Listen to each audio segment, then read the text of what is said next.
നമസ്കാരം.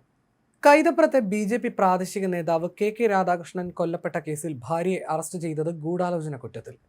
ബി.ജെ.പി മുൻ ജില്ലാ കമ്മിറ്റി അംഗം വി മിനി നമ്പ്യാരെയാണ് പരിയാരം എസ്.എച്ച്.ഒയുടെ നേതൃത്വത്തിലുള്ള അന്വേഷണ സംഘം അറസ്റ്റ് ചെയ്തത്.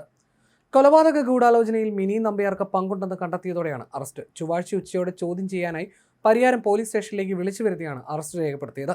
പയ്യന്നൂർ 1-ാം ക്ലാസ് മജിസ്ട്രേറ്റ് കോടതിയിൽ ഹാജരാക്കിയ പ്രതിയെ റിമാൻഡ് ചെയ്തു. രാധാകൃഷ്ണനെ വെടിവെച്ച് കൊന്ന N.K. സന്തോഷ് നേരത്തെ അറസ്റ്റിലായിരുന്നു. ദീർഘകാലമായി മിനി നമ്പ്യാർ ഇയാളുമായി അടുപ്പത്തിലായിരുന്നു. ഇരുവരും തമ്മിലുള്ള വാട്സാപ്പ് സന്ദേശങ്ങളും ഫോൺ രേഖകളും പോലീസ് വിശദമായി പരിശോധിച്ചിരുന്നു. കൊലപാതകം നടന്ന മാർച്ച് 20-ന് സന്തോഷും മിനി നമ്പ്യാരും തമ്മിലുള്ള ഫോൺ സന്ദേശങ്ങൾ പരിശോധിച്ച ശേഷമാണ് കൊലപാതക ഗൂഢാലോചനയിൽ മിനി നമ്പ്യാർക്ക് പങ്കുണ്ടെന്ന് കണ്ടെത്തിയത്. ഇരുവരും തമ്മിലുള്ള അടുപ്പം രാധാകൃഷ്ണൻ പലതവണ ചോദ്യം ചെയ്തിരുന്നു. കൊലപാതകം നടന്ന ദിവസവും രാധാകൃഷ്ണൻ ഭാര്യയെ ഈ ബന്ധത്തിന്റെ പേരിൽ ശകാരിച്ചിരുന്നു. കൊല നടന്ന ശേഷവും ഇരുവരും ബന്ധപ്പെട്ടുവെന്ന നിഗമനത്തിലാണ് പോലീസ്. രാധാകൃഷ്ണൻ പുതുതായി നിർമ്മിക്കുന്ന വീട്ടിലാണ് കൊല നടന്നത്. മാതമംഗലത്തെ വീട്ടിൽ നിന്ന് കൊലപാതകം നടന്ന ദിവസം മിനി അടുത്തു തന്നെയുള്ള അമ്മയുടെ വീട്ടിലെത്തിയിരുന്നു. വെടിയൊച്ച കേട്ടിട്ടും കൊലപാതകം നടന്ന വീട്ടിലേക്ക് മിനി നമ്പ്യാർ വന്നില്ല എന്നതും ദുരൂഹമായി. കേസിൽ 3-ാം പ്രതിയാണ് മിനി. ഈ കേസിൽ തോക്ക് നൽകിയ സിജോ ജോസഫിനെ 2-ാം പ്രതിയായി കഴിഞ്ഞ ദിവസം അറസ്റ്റ് ചെയ്തിരുന്നു. കൈതപ്പുറത്ത് പണി നടക്കുന്ന വീട്ടിൽ വെച്ച് മാർച്ച് 20-ന് രാത്രി 7-ഓടെയാണ് രാധാകൃഷ്ണൻ വെടിയേറ്റു മരിച്ചത്. മിനിയുമായുള്ള സൗഹൃദം എതിർത്തതിന്റെ പക മൂലമാണ് രാധാകൃഷ്ണനെ സന്തോഷ് കൊലപ്പെടുത്തിയതെന്ന് പോലീസ് കണ്ടെത്തിയിരുന്നു. മിനിയുമായുള്ള സന്തോഷിന്റെ സൗഹൃദം രാധാകൃഷ്ണന്റെ കുടുംബ ബന്ധത്തെ ബാധിച്ചിരുന്നു. സഹപാഠികളായ സന്തോഷും മിനിയും പൂർവ്വ വിദ്യാർത്ഥി സംഗമത്തിലാണ് വീണ്ടും കണ്ടുമുട്ടിയതെന്നാണ് സന്തോഷ് രാധാകൃഷ്ണനോടും വീട്ടുകാരോടും പറഞ്ഞിരുന്നത്. പിന്നീട് രാധാകൃഷ്ണന്റെ വീട് നിർമ്മാണത്തിന് സന്തോഷ് സഹായിയായി എത്തി. ഭാര്യയുടെ കാര്യത്തിൽ സന്തോഷ് കൂടുതൽ ഇടപെടാൻ തുടങ്ങിയപ്പോൾ രാധാകൃഷ്ണൻ എതിർത്തു.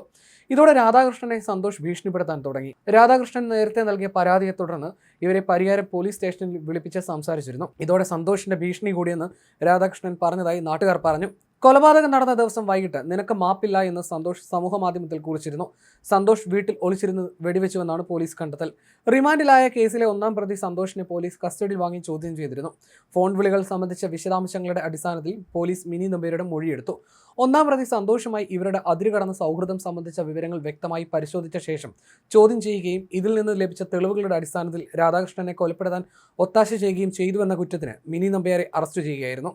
സന്തോഷിന് മിനിയുടെ സഹായം ലഭിച്ചെന്ന് കണ്ടെത്തിയിരുന്നു. കൊലയ്ക്ക് മുൻപും ശേഷവും മിനി പ്രതിയുമായി ഫോണിൽ സംസാരിച്ചതിനും തെളിവ് കിട്ടി.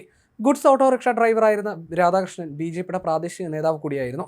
ഇതിനിടെ 49-കാരനായ രാധാകൃഷ്ണൻ സൗമ്യ സ്വഭാവക്കാരനും ആരോടും വഴക്കിന് പോകുന്നയാളല്ലെന്നും പ്രദേശവാസികൾ മൊഴി നൽകിയിരുന്നു. പോയിന്റ് ബ്ലാങ്കിൽ നിന്നാണ് രാധാകൃഷ്ണന് നേരെ പ്രതി വെടിയുതിർത്തത്.